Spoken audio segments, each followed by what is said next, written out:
నిన్న జరిగినటువంటి మంత్రివర్గ సమావేశంలో కొంతమంది మంత్రుల పనితీరు బాలేదని, వారి గ్రాఫ్ మెరుగుపరుచుకోవాల్సిందిగా ఆంధ్రప్రదేశ్ ముఖ్యమంత్రి చంద్రబాబు గారు కొంతమంది మంత్రులకి క్లాస్ పీకినట్లుగా కొన్ని వార్తలు ఇప్పుడు సోషల్ మీడియాలో చక్కర్లు కొడుతున్న నేపథ్యంలో, ఈ అంశం మీద మనం విశ్లేషణ చేసుకునేటువంటి ప్రయత్నం చేద్దాం.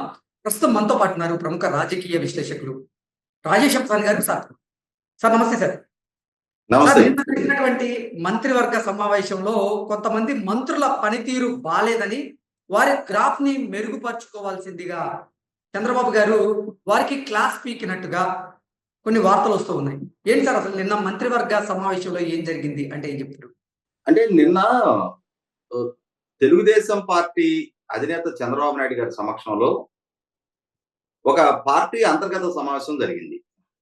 నిన్న ఉదయం పూట మంత్రివర్గ సమావేశం కూడా జరిగిన తర్వాత నిన్న మధ్యాహ్నం తర్వాత చంద్రబాబు నాయుడు గారి నివాసంలో జరిగిన వేరే సమావేశంలో వచ్చిన చర్చ అది. ఓకే. మంత్రివర్గ సమావేశంలో జరిగిన చర్చ కాదు. మంత్రివర్గ సమావేశం అనేది ఎన్డీఏ కూటమి ప్రభుత్వ మంత్రివర్గం కాబట్టి అక్కడ తన సహచరుల్ని అందరినీ వాళ్ళ వాళ్ళ పనితీరు మెరుగుపరచుకోమని చెప్పని ప్రభుత్వ అధినేతగా ముఖ్యమంత్రి చంద్రబాబు నాయుడు గారు హెచ్చరించడం వేరు. కానీ పార్టీ నాయకుడిగా తన పార్టీకి సంబంధించిన ప్రజాప్రతినిధుల పనితీరు మెరుగుపడాలి అని చెప్పని అంతర్గతంగా జరిగిన సమావేశంలో జరిగిన చర్చ అది. నిన్న సాయంత్రమే నేను కూడా వినున్నా. నిన్న సాయంత్రం చంద్రబాబు నాయుడు గారి నివాసంలో తన ప్రభుత్వంలో మంత్రులుగా కొనసాగుతున్న మంత్రులు, అలాగే పార్లమెంట్ సభ్యులు, అలాగే పార్టీ జోనల్ ఇన్ఛార్జీలు వీళ్ళందరితో కలిపి ఒక సమావేశం ఏర్పాటు చేయడం జరిగింది. ఆ సమావేశం ఏర్పాటు చేసిన సందర్భంగా ఈ మధ్య కాలంలో ఎదురవుతా ఉన్న కొన్ని విమర్శల నేపథ్యంలో వాటిని తిప్పికొట్టడంలో పార్టీ నాయకత్వం విఫలం చెందుతా ఉంది అన్న అంశాన్ని చాలా స్పష్టంగా ముఖ్యమంత్రి గారు తన సహచరుల దృష్టికి తీసుకురావడం జరిగింది. ఇవాళ మంత్రివర్గ పనితీరు గురించి మంత్రివర్గ సమావేశంలో ఆయన హెచ్చరించారు అన్నా కూడా అది ప్రభుత్వాధినేతగా 100% అర్థం చేసుకోవాల్సిన విషయం. ఎందుకంటే మొన్న జూన్ 12 ప్రమాణ స్వీకారం చేసిన మంత్రివర్గంలో 17 మంది సభ్యులు మొట్టమొదటిసారిగా మంత్రులుగా ప్రమాణ స్వీకారం చేసిన వాళ్ళు. అంటే ఇంతకు ముందు పరిపాలన అనుభవం వాళ్ళకి లేదు. అందులో 10 మంది మొట్టమొదటిసారిగా శాసనసభకి ఎన్నికైన శాసనసభ్యులు ఉన్నారు. అంటే పరిపాలనా పరమైన అనుభవమే కాదు, సభ ప్రొసీడింగ్స్ పట్ల కూడా అనుభవం లేని 10 మంది కొత్త బృందానికి ఏకాఏకిన మంత్రులుగా అవకాశం కల్పించడం జరిగింది.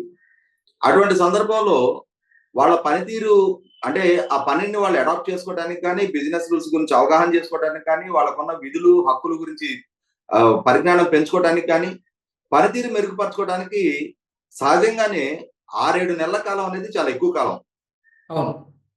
మరి 7 నెలల కాలం పూర్తయిన సందర్భంగా మీ పనితీరు మెరుగుపరచుకోవాలి, ప్రభుత్వ పరిపాలనని ప్రజలకు మరింతగా చేరువ చేయాలి. ఎందుకంటే ఎండ్ ఆఫ్ ది డే వీళ్ళందరూ రాజకీయ పార్టీల ప్రతినిధులు. ఎన్నికల వ్యవస్థలో ప్రజల చేత ఎన్నిక కాబడి అధికారంలోకి వచ్చిన వాళ్ళు మళ్ళీ 5 సంవత్సరాల తర్వాత రాబోతున్న ఎన్నికల్లో మళ్ళీ పోటీ చేసి మళ్ళీ నెగ్గాల్సిన అవసరం ఉన్న నేపథ్యంలో పరిపాలనతో పాటు సైమల్టేనియస్ గా రాజకీయం కూడా కొనసాగాలి అని చెప్పని ఏ రాజకీయ పక్షమైనా ఆకాంక్షిస్తుంది. తమ పాలనలో ఉన్న మెరిట్స్ ప్రాతిపదిక ప్రజల మన్నన పొందాలి అని చెప్పని ఏ రాజకీయ పక్షాన్ని ఆశిస్తుంది. ఈ విషయంలో కొత్తగా ఎన్నికైన శాసనసభ్యులు కానీ, కొత్తగా ఎన్నికైన మంత్రివర్గ సహచరులు కానీ, కొత్తగా ఎన్నికైన పార్లమెంటు సభ్యులు కానీ, అలాగే తన పార్టీలో అంతర్గతంగా నిర్మాణం చేసుకున్న జోనల్ ఇన్ఛార్జీల పనితీరు పట్ల సమీక్ష చేసే అధికారం, హక్కు పార్టీ అధినేతగా చంద్రబాబు నాయుడు గారికి ఉంది. నిన్న ఆయన చెప్పింది ఏంటి అంటే, చాలా మంది మంత్రులు నా అంచనాలకు తగిన విధంగా పనిచేయటం లేదు, అప్ టు స్టాండర్డ్. అంటే వాళ్ళు ప్రజలతో మమేకం అయ్యే విషయంలో, ప్రభుత్వం మీద ఏదైనా ప్రతిపక్ష పార్టీ వైపు నుంచి వస్తున్న విమర్శల్ని తిప్పికొట్టే విషయంలో వారు కనపరచాల్సినంతటి వాగ్దాటి కనపరచడం లేదు. ఒక రకంగా ఇది విమర్శ చాలా రోజుల నుంచి నేను కూడా వింటూ ఉన్నా.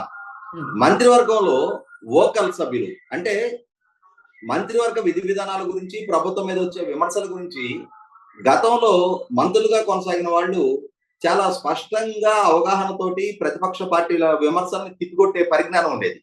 కానీ ఈ ప్రభుత్వ హయాంలో మంత్రులు వాళ్ళ పని వాళ్ళు చేసుకెళ్తున్నారు తప్ప ప్రభుత్వం మీదకి వస్తున్న రాజకీయ విమర్శల్ని తిప్పికొట్టడం కూడా రాజకీయ నాయకులుగా తమ విధి అనేది విషయంలో ఈ మంత్రులు కొంత అలసత్వాన్ని ప్రదర్శిస్తున్నది వాస్తవం.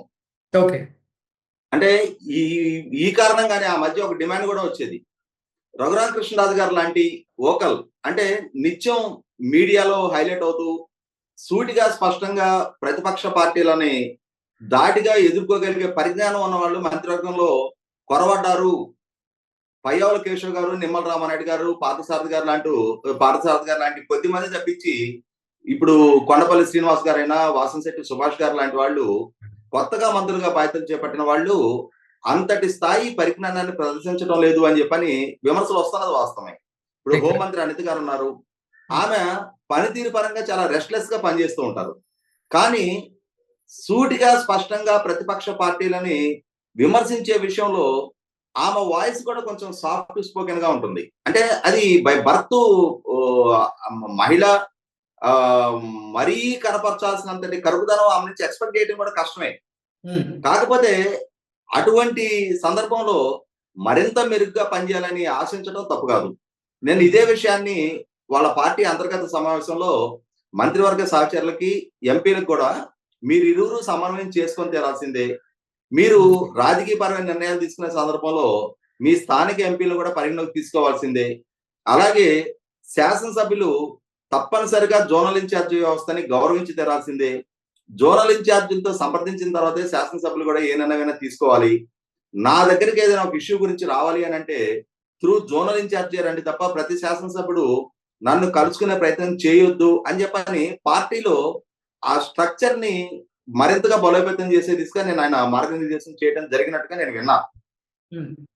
అంటే మోర్ డెమోక్రటిక్ గా అంటే పార్టీలో విదిన్ ద పార్టీ కొన్ని లేయర్స్ ని ఏర్పాటు చేయడం ద్వారా ఆ లేయర్స్ మధ్య అంతర్గతంగా చర్చించుకోవడం ద్వారా విధానపరమైన నిర్ణయాలు అమలు జరగాలి.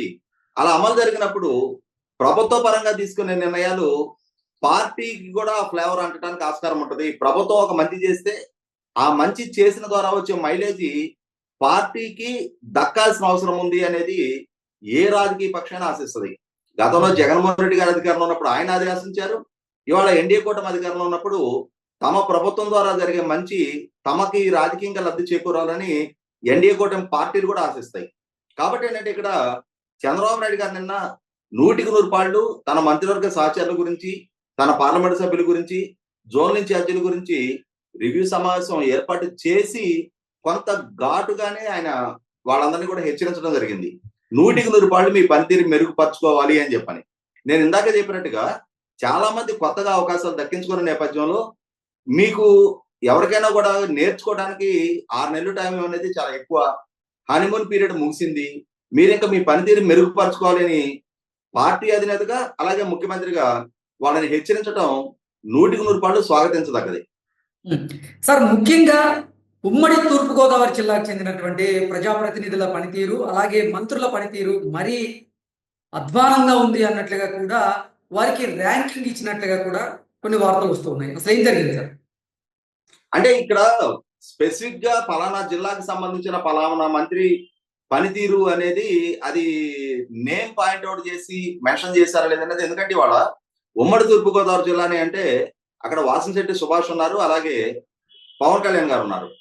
మరి వారి ఇరువురిని ఆక్షేపిస్తూ ఆ విధంగా వ్యాఖ్యలు చేశారా అనేది నేనైతే ఆ విధమైన సంకేతం నాకేం అందలేదు. కాకుంటే ఓవరాల్ గా ఎన్డీఏ కూటమి ప్రభుత్వంలో ఇవాళ భాగస్వాములుగా ఉన్న అందరు మంత్రులకి ఆ చొరక అంటించారు. అంటే ఈ విషయంలో చాలా సమర్థంగా వాదన పటిమ ప్రదర్శించగలిగే పయ్యావుల కేశవ్ గారు కూడా ఒక ప్రస్తావన తీసుకొస్తే ఆ ప్రస్తావన హేతుబద్ధం కాదు అని చెప్పని వారిని కూడా వారించినట్టుగా నేను విన్నా. కాబట్టి ఏంటంటే ఇక్కడ పార్టీ అధినేత ముఖ్యమంత్రి సాక్షాత్తు తన బృందాన్ని మోటివేట్ చేయడం కోసం మరింత మెరుగైన పనితీరు కనపరచుకోవాలి అని చెప్పని ఉద్బోధ చేయడం అనేది అదేం పెద్ద అంటే వాళ్ళకి క్లాసు పీకినట్టుగా కూడా వాళ్ళు కూడా భావించరు. ఎందుకంటే వాళ్ళ నాయకుడు వాళ్ళ పనితీరు గురించి మదింపు చేసి మీరు ఈ విధంగా అంటే ఇప్పుడు మీ పనితీరు అప్ టు స్టాండర్డ్ లేదు, మీరు మరింతగా మెరుగైన పనితీరు కనపరచాలి అని చెప్పని ఆశించటం, ఒకవేళ వాళ్ళ ఏదైనా తప్పులు జరుగుతుంటే దాన్ని ఎత్తి చూపడాన్ని వాళ్ళు కూడా ఏదో పెద్దగా ఆక్షేపిస్తారని చెప్పని నేను కూడా అనుకోవటంలో ఖచ్చితంగా వాళ్ళకి దక్కిన అవకాశాన్ని సద్వినియోగం చేసుకోవాలి. వాళ్ళు కూడా ప్రజా జీవితంలో సుదీర్ఘ కాలం కొనసాగాలి. వాళ్ళు ప్రజల్లో మరింతగా పేరు తెచ్చుకోవాలని చెప్పని ఏ రాజకీయ నాయకుడిని ఆశిస్తాడు. కాబట్టి ఈ సందర్భంగా తమ నాయకుడు తమని అంటే తమ పనితీరు మెరుగుపరచుకోవాలని చెప్పిన దాన్ని వాళ్ళు కూడా ఏదో నెగిటివ్ గా స్వీకరిస్తారని నేను కూడా అనుకోవటంలా. Okay. Okay sir. Thank you sir.